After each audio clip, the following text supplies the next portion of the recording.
La Bible nous dit, si vous êtes encore en bonne santé, si vous êtes encore forte, vous pouvez vous lever. Si vous êtes malade, vous n'en pouvez plus, vous pouvez rester assis. Alléluia. La Bible dit dans 2 Corinthiens, chapitre 13, verset 5, mon message est très simple, frère Philippe, mon message est très simple. Le salut pour notre âme. C'est tout simple. Qui sera sauvé? Nous sommes arrivés à la fin. Je vous ai dit ce matin, le Seigneur peut venir aujourd'hui. Alors que je prêche, tout de suite le Seigneur revient. On doit être prêt. Aujourd'hui, Seigneur Jésus-Christ, je veux être prêt. Alléluia. Nous avons longtemps prêché. Préparez-vous, préparez-vous. Mais aujourd'hui, Seigneur, on veut dire, Seigneur, je suis prêt aujourd'hui. Je te donne mon cœur, je te donne ma vie, je te donne mon âme. Prends tout, Seigneur. 2 Corinthiens, chapitre 13, verset 5, la Bible nous dit, examinez-vous, 2 Corinthiens 13, 5, examinez-vous vous-même pour savoir si vous êtes dans la foi. Tout le monde dans la foi. Dans la foi. Éprouvez-vous vous-même. Ce n'est pas quelqu'un d'autre. Ce n'est pas Dieu vous-même. Éprouvez-vous vous-même. Ne reconnaissez-vous pas que Jésus-Christ est en vous?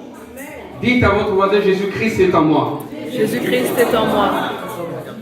À moins peut-être que vous ne soyez réprouvés. Seigneur Jésus-Christ, nous te remercions de nous avoir visités aujourd'hui. Amen. Merci, Seigneur, nous te demandons encore de nous parler encore une fois aujourd'hui parce que ta parole est tellement riche et nous voulons nous enrichir encore. Alléluia. En ton nom puissant, Seigneur, nous avons prié. Au nom de Jésus-Christ, nous disons Amen. Pour reprendre place, Alléluia. Vous savez, les chrétiens d'aujourd'hui sont devenus comme des chrétiens à l'époque de Jésus-Christ. À l'époque de Jésus-Christ, certains chrétiens cherchaient des miracles, des guérisons, des signes, des délivrances, plusieurs choses. Ils ont oublié l'essentiel. L'essentiel, c'est quoi? C'est sauver leur âme du péché. Merci Seigneur pour les miracles. Merci Seigneur pour les bénédictions. Merci Seigneur pour tout ce que tu as fait. Mais le plus important, est-ce que mon âme est sauvée? Est-ce que si le Seigneur revient maintenant tout de suite, est-ce que vous irez avec lui au ciel? C'est la question que nous devons tous nous poser. Parce qu'aujourd'hui, le monde court à sa perte. Le monde est tellement modernisé. On essaie même de moderniser la Bible. La Bible ne change pas. La Bible, c'est la parole inspirée de Dieu. Dieu ne change pas, donc sa parole ne changera pas. Ils peuvent changer plusieurs choses, mais la Bible ne changera pas. Même si les vocabulaires changent, mais la parole de Dieu ne change pas. On s'accroche à la parole de Dieu. Merci Seigneur. La Bible nous dit dans Luc 11, on peut lire 29, 30 et 32, comme le peuple s'amassait en foule, il se mit à dire, cette génération est une génération méchante. Elle demande un miracle. Il nous sera donné d'autres miracles que celui de Jonas. Car de même Jonas fut un signe pour les Ninivites. De même le Fils de l'homme en sera un pour cette génération. Verset 32. Les hommes de Ninive se lèveront au jour du jugement avec cette génération et la condamnation et la condamneront parce qu'ils ne se repentirent à la prédication de Jonas. Et voici, il y a ici plus que Jonas. C'est-à-dire Jésus-Christ lui-même était là. Amen. Plus que Jonas. Jésus-Christ a prêché la repentance. Jean-Baptiste a prêché la repentance. Pierre a prêché la repentance. Ça, c'est le message clé que nous prêchons tous les jours. Je dois sonder mon cœur, Seigneur. Je sais que tu peux revenir tout de suite. Je dois prendre une décision, Seigneur. Je ne retournerai plus en arrière. C'est le chant que nous avons chanté tout à l'heure. Je vais aller de l'avant. Seigneur, je veux que ma famille aille de l'avant. Amen. Seigneur, je veux que mes enfants aillent de l'avant. Seigneur, je veux que dans ma vie, moi-même, que je sois un exemple, que je sois un évangile pour les autres. Quand les gens me regardent, les gens voient Jésus-Christ en moi. Les gens voient la parole de Dieu en moi. Les gens voient la joie en moi. Les gens voient la lumière. Alléluia. Amen. Les gens sont attirés par cela. Nous sommes tous les enfants de Dieu en réalité. Dieu nous a créés à son image. Mais cette image a été ternie. Pourquoi? À cause du péché. Mais Dieu nous a donné cette assurance. Et cette assurance, c'est quoi? C'est le fait que lui, il est mort sur la croix et nous pouvons être sauvés grâce à cette œuvre qu'il a accomplie à la croix. Alléluia. C'est ça notre assurance. Quand je pense au sacrifice ultime, comme je vous avais parlé il y a 2 semaines, ce sacrifice que Jésus-Christ a accompli sur la croix du Calvaire, j'ai cette assurance. Alléluia. Vous devez être sûr de votre salut. Ferme. Que rien ne bouge dans votre vie en Jésus-Christ. Alléluia. Amen. Vous savez, Église, on n'a pas besoin d'un acte surnaturel pour avoir la foi en Jésus-Christ. Juste les petites choses suffisent pour avoir la foi. Vous respirez, j'ai la foi, merci Seigneur, alléluia. Amen. Parce que je peux aujourd'hui me lever le matin. Je pars, j'ai les mains, je peux louer le Seigneur, je peux danser. Toutes ces choses-là suffisent pour avoir la foi. La foi qui ne change pas. Alléluia. Aujourd'hui, les gens pour croire en Jésus-Christ, ils veulent absolument un grand miracle. C'est vrai. À l'époque, quand Jésus-Christ enseignait, Jésus-Christ nourrissait les gens, il leur donnait la nourriture physique, et après il leur donnait la nourriture spirituelle, et ensuite il faisait des miracles. Alléluia. Alors je voulais vous dire une chose, que les miracles pour les chrétiens, les miracles pour nous les chrétiens ne doivent pas être un sujet où à chaque fois on voit le miracle, on glorifie Dieu. Pour nous les miracles, c'est Alléluia. C'est un accomplissement de notre foi. Amen. Que le Seigneur fasse un miracle aujourd'hui ou pas, je sais que je suis un miracle. Amen. Alléluia. Amen. Ma vie est un miracle. Mais par contre, pour les païens, c'est un moyen pour qu'ils viennent à l'évangile. Oui. C'est pour cela que Jésus-Christ faisait des miracles. Alléluia. Pour que les gens qui sont dans le monde, la prédication seulement ne suffisait pas pour certaines personnes. La nourriture ne suffisait parce que tu veux manger aujourd'hui et puis demain tu auras encore faim. Alors Jésus-Christ faisait des miracles. Et les gens, leur foi était augmentée à cause des miracles. Amen. Nous, en tant que chrétiens, nous voulons demander la puissance de Dieu dans notre vie.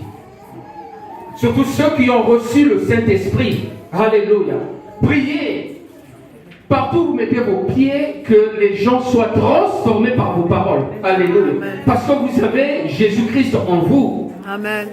Quand vous parlez, les gens tremblent. Les gens tremblent pourquoi? Parce que c'est la voix de Dieu qui parle. Alléluia. À chaque fois que Dieu parlait dans l'Ancien Testament, les gens tremblaient. Je me rappelle, ils ont dit à Moïse, Moïse, on va mourir. Parle à notre place. Parce que ces gens, à l'époque, ils étaient tellement incrédules. Ils ont vu des miracles. Ils ont vu comment Moïse les a sortis de l'Égypte. Ils ont vu tellement de choses. Voyez-vous, ils ont vu des miracles plus que nous. Mais à ce moment-là, les prédications de Moïse ne suffisaient pas. Ils ont dit à Moïse, est-ce que lui-même ne peut pas nous parler? Moïse a dit, ah bon? Vous voulez que le boss vous parle? Lui, le boss. Directement.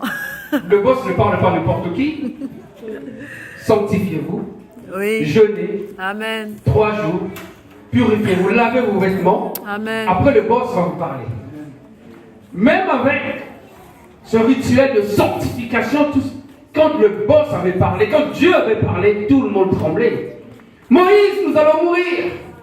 Parle à notre place.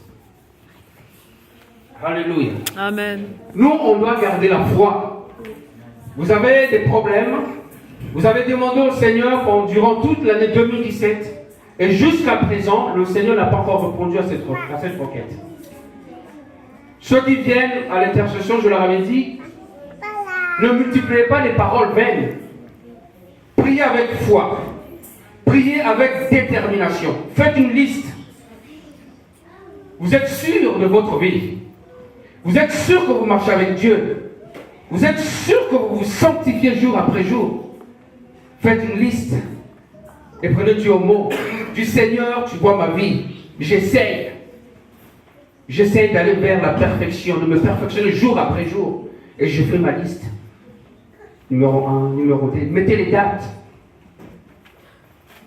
Mettez les dates et mettez ça dans un endroit visible. Parce que si vous mettez dans une Bible ou bien dans un endroit, vous pouvez oublier. Il faut que ça soit sur votre réfrigérateur. Quelque chose que vous voyez ça tous les jours dans votre chambre. Amen. À chaque fois que vous regardez cette liste, ça vous rappelle que vous devez prier. Et vous allez voir ce que le Seigneur va faire. Ce que je vous dis, moi je l'ai expérimenté. J'avais demandé des choses spécifiques. J'ai dit, Seigneur, je m'aurais avoir ça à telle date, je m'aurais avoir ça à telle date, à telle date. Et Dieu a répondu à toutes mes prières. Toutes mes prières. Mais j'avais fait d'abord un vœu à Dieu. Je dis, Seigneur, si tu réponds à toutes mes prières, que je te servirai toute ma vie. Amen.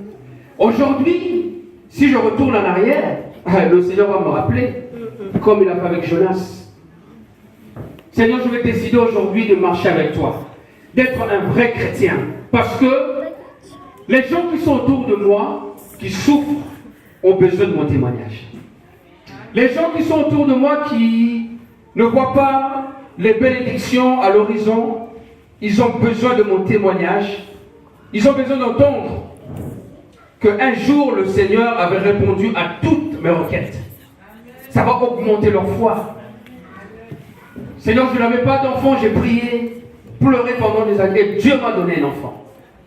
Ça va toucher quelqu'un qui cherche un enfant, qui a besoin d'un enfant. Amen. Alléluia. Aujourd'hui, nous avons des chrétiens qui compromettent parce qu'ils cherchent à se marier. Laissez-moi vous dire, vous ne trouverez aucun prophète qui va vous prophétiser sur le mariage. Parce que tous les prophètes qui prophétisent sur le mariage sont des faux prophètes. On ne le prophétise pas sur le mariage. Le mariage, c'est une promesse. Si vous marchez avec Dieu, vous êtes fidèle. Un homme, la Bible dit que l'homme doit chercher. D'accord? L'homme doit chercher et trouver. C'est ça la Bible dit que celui qui trouve Amen. une femme trouve le bonheur. Amen. Alléluia. Et les femmes, vous devez rester à genoux, prier. Seigneur, tu connais, avant même que vous priez, le Seigneur connaît déjà votre besoin. Il connaît déjà vos besoins. Alléluia. Seigneur, tu connais le besoin et je viens devant toi aujourd'hui. Il y a des gens qui souffrent dans la chair. Ils sont remplis du Saint-Esprit, ils connaissent la parole de Dieu, mais le problème c'est la chair. C'est un combat qui est très dur. Ils peuvent résister à un certain moment, mais quand ils se trouvent dans un endroit où il n'y a pas cette atmosphère qu'on a ici, la chair prend la première place. Et quand la chair prend la première place, tu ne peux pas résister.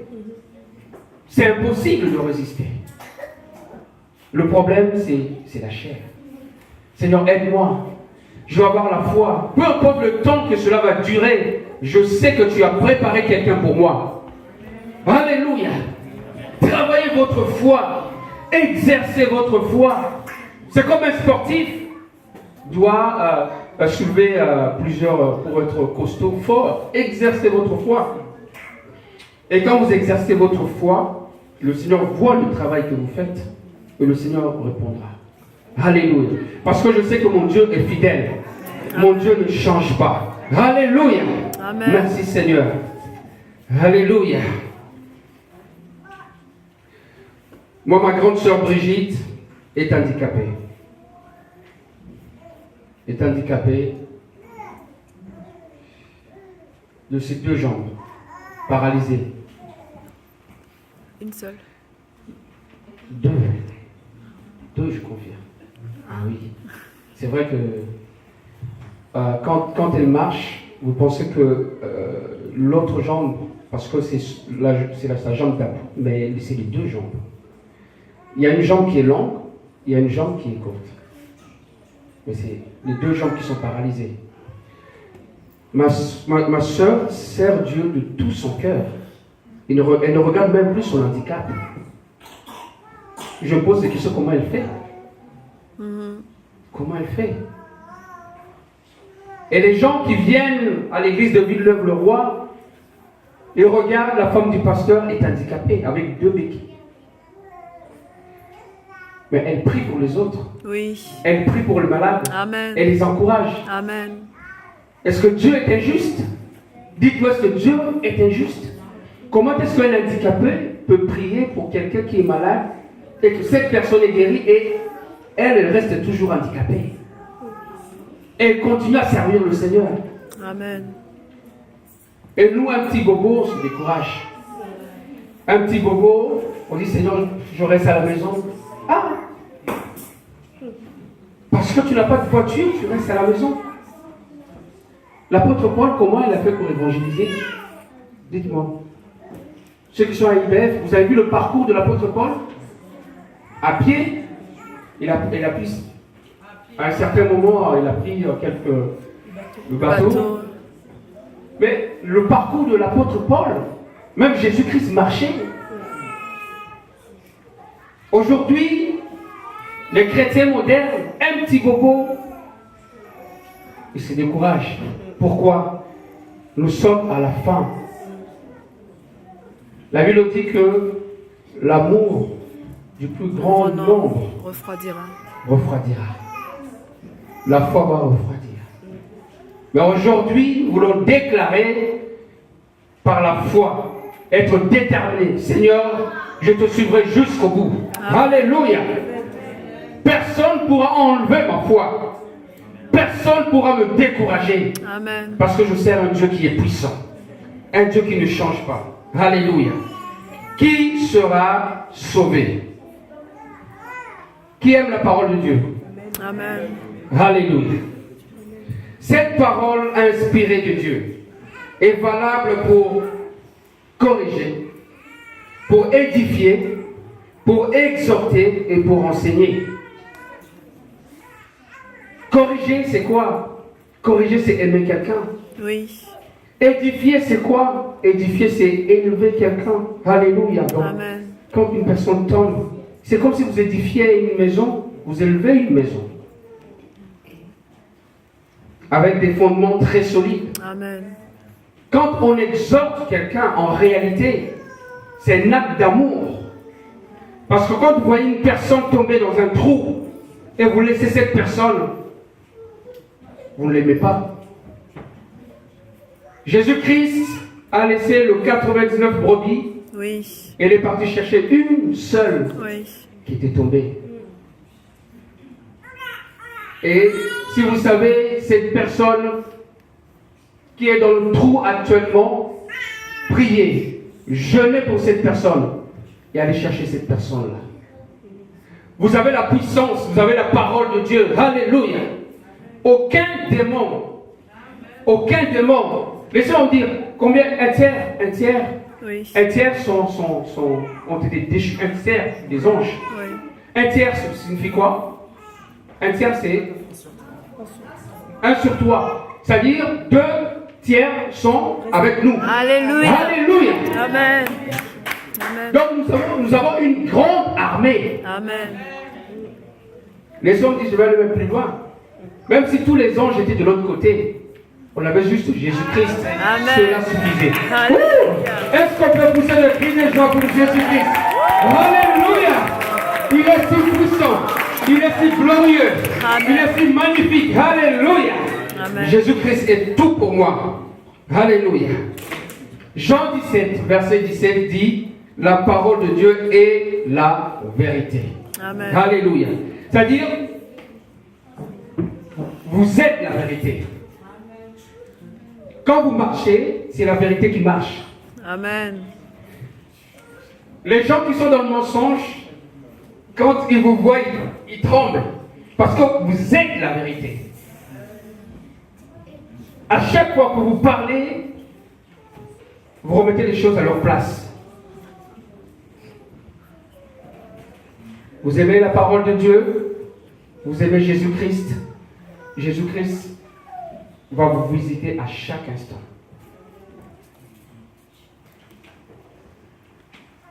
Ne dites plus des paroles mauvaises.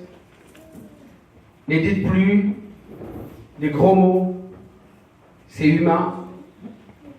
Ne dites plus des paroles de découragement. Amen. Parce que ce sont des semences. Oui. Vous mettez dans le cœur d'une personne et cette personne va nourrir ça avec des frustrations. Seigneur, je vais être cette personne qui va mettre une bonne semence Amen. dans le cœur des gens. Alléluia. Amen. Quelqu'un va vous dire que personne n'est parfait ici. Nous sommes tous sauvés par grâce. Amen. Alléluia. C'est pour ça que la Bible dit que ma grâce te suffit. Amen. Merci Seigneur. Alléluia. Qui sera sauvé? Ceux qui croient au Seigneur Jésus-Christ. Nous lisons dans Romains. Romains, chapitre 10, le verset 9.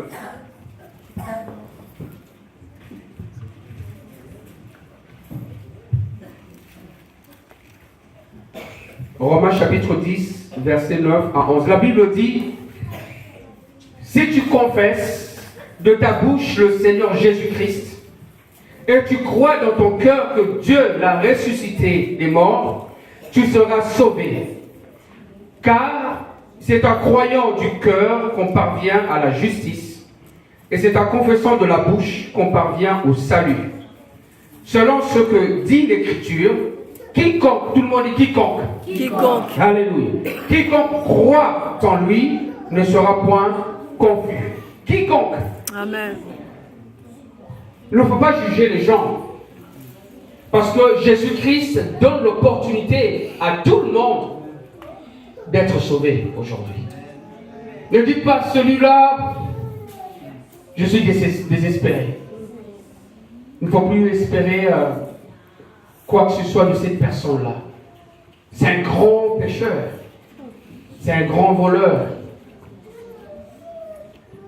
Je vous ai dit il y a 2 semaines que Dieu, Jésus-Christ, avait sauvé le voleur qui était à sa droite. Alors que les docteurs de la loi, qui connaissaient la parole de Dieu, qui dormaient avec la parole de Dieu, qui se réveillaient avec la parole de Dieu, qui s'habillaient correctement, qui respectaient les rituels.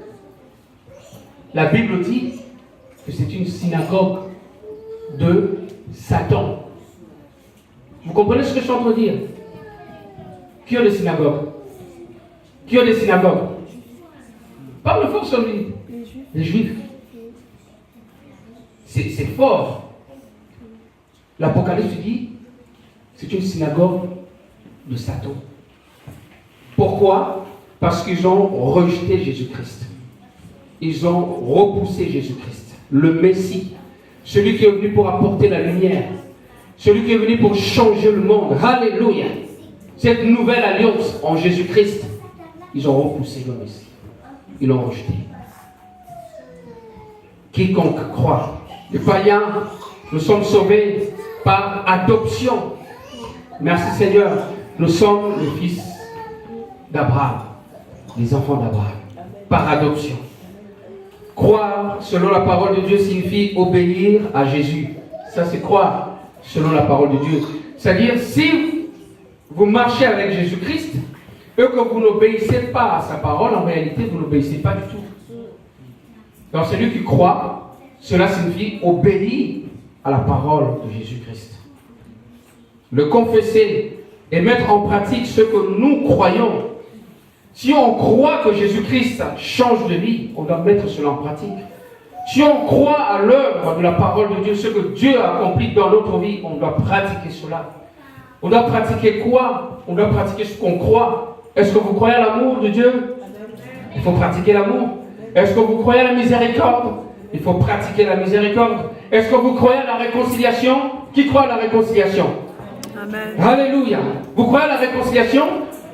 Alors, si vous croyez à la réconciliation et que vous ne pratiquez pas la réconciliation, vous ne pratiquez pas cette réconciliation, vous désobéissez à la parole de Jésus-Christ. Parce qu'il nous a donné le ministère de la réconciliation. Vous n'êtes pas petit. Quand vous allez en premier, demandez pardon. Vous n'êtes pas petit. Vous êtes grand. Amen. La première personne qui va aller demander pardon, pardonne-moi. J'avais mal agi. Je t'avais mal parlé. Je vais aller même plus loin. J'avais mal pensé. Parce que vous ne savez pas ce que je pense. Oui. J'avais mal pensé. Maintenant, je sais que tu es un homme bien. Tu es une sœur bien. Nous sommes tous dans la même équipe. Alléluia. Amen. À chaque fois, on parle mal d'un enfant de Dieu sauvé par grâce, rempli du Saint-Esprit. On parle du mal de notre patriarche, Abraham. Comme je vous ai dit ce matin, à chaque fois on pense mal d'un chrétien, on est maudit.